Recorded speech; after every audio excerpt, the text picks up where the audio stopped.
Hi, this is Brian M. Curran from draftingservices.com, and I'm shooting a video of the project site I'm at today. I'm on the Upper East Side.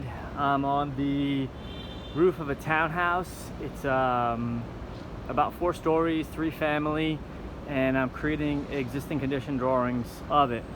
So from the rooftop, I'll show you around a little bit. There's the access hatch, a couple of skylights. So on this project, I'm doing the floor plans, the reflected ceiling plans, the exterior elevations,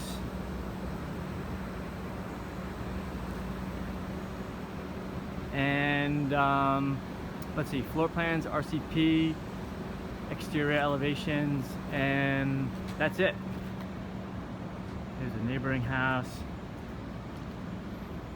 Only doing the front and rear exterior elevations because there are party walls on both sides. And this is my second day on site, and I'm finishing up some measuring that is down front. Oh, I'm doing the yard plans also. So this is what I'm working on today. Just wanted to show you around a little bit.